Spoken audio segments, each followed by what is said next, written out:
Hello friends.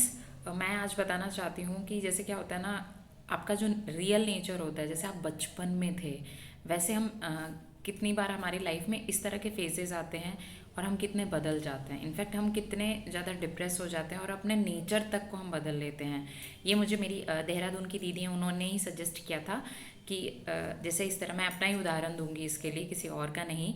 कि मैं ना एक स्कूल में थी थोड़े टाइम पहले, थैंक्स टू कोरोना मैंने वो स्कूल छोड़ा। उस स्कूल में क्या हुआ, मैं नाम तो नहीं बताऊंगी।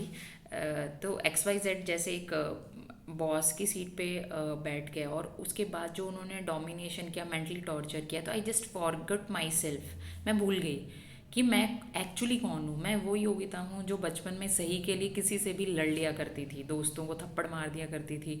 कोई ऐसे इस तरह का कोई होता था लड़का मेरी फ्रेंड को तंग कर रहा है या जो भी, तो सीधे पहले तो कंप्लेन करना और अच्छे से पकड़ के मतलब उसके अगेंस्ट एक्शन लेना, है ना। तो वो, और मैं भूल गई थी एक्चुअली। तो आपकी जैसे ना आपको पता होगा रामायण, आप सबने देखी थी लॉकडाउन में, तो हनुमान जी अपनी शक्तियाँ कैसे भूल गए थे। वो भूल गए थे कि उन्होंने बचपन में सूर्य देव जी को कैसे निगल लिया था। मतलब वो इतने शक्तिशाली हैं, वो भूल गए। तो हमारे साथ कितनी बार ज़िंदगी में यही होता है, हम कितने पावरफुल हैं, हम कितने पॉजिटिव हैं और हम एक्चुअली कितने एबल हैं, कितनी कैपेसिटी है हमारे अंदर, हम भूल जाते हैं। क्योंकि हम लाइफ को, मैं कह रही हूँ ना, लाइफ को जीते नहीं, गुजारने के चक्कर में है हम स्ट्रेस कमाने के लिए हम अपने दिमाग को, अपने माइंड को इतना प्रेशर देते हैं, हमारे दिल को, कि हम अपनी इच्छाएं या हमारा जो रियल, कहते हैं ना दिस इज़ रियल मी, तो नहीं यार, हम रियल मी रह नहीं पाते हैं। तो ऐसा क्यों होता है? हमें ऑब्जर्व करने की ज़रूरत है, सेल्फ एनालाइज करने की ज़रूरत है। उस टाइम मैं, देखिए मुझे पता है कोरोना में बहुत सारी नेगेटिव चीज़ें हुई, पर मेरे साथ ये ज़रूर पॉजिटिव हुआ कि मैंने कहा नहीं यार ये गलत है। मुझे फोबिया हो गया था यार, मतलब कोई फ़ोन बजता था ना, ऐसे स्कूल का फ़ोन है, तो नहीं मैं नहीं उठा, मतलब एकदम अंदर से यहाँ से हार्ट बीट तेज़ हो जाती थी। तब सोचिए कितनी भयंकर मेंटल कंडीशन रही होगी, और नो डाउट मैं अभी भी उससे निकलने की कोशिश कर रही हूँ। तो इस तरह की चीज़ें मैं आपसे इसलिए शेयर कर रही हूँ ताकि ये किसी और के साथ ना हो। अपने जो आप रियल नेचुरल है ना, उसको ज़िंदा रखिए। चाहे कुछ भी हो, लोग कुछ भी कहें, आपका जो एक ओरिजिनलिटी है वो हमेशा रहना चाहिए।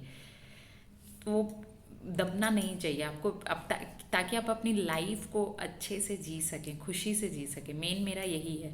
क्योंकि उसके बाद ही मुझे पता चला कि नहीं, मुझे वही बचपन वाली योगिता बन के रहना है, क्योंकि वही योगिता सही थी, जो सही बात पे सही मतलब उसको सपोर्ट करती थी और गलत बात पे हमेशा उसको अपोज करती थी, लड़ती थी उसके लिए। और अगेन मैं उस टाइम भी करती थी, बट कहीं ना कहीं मैं थोड़ा, मतलब एक बार आप सहना शुरू हो जाते हैं ना, बर्दाश्त करना शुरू हो जाते हैं किसी भी चीज़ को, तो आप गर्त में चले जाते हैं, आप खुद को खो देते हैं। खुद को मत खोना यार कभी ज़िंदगी में, है ना।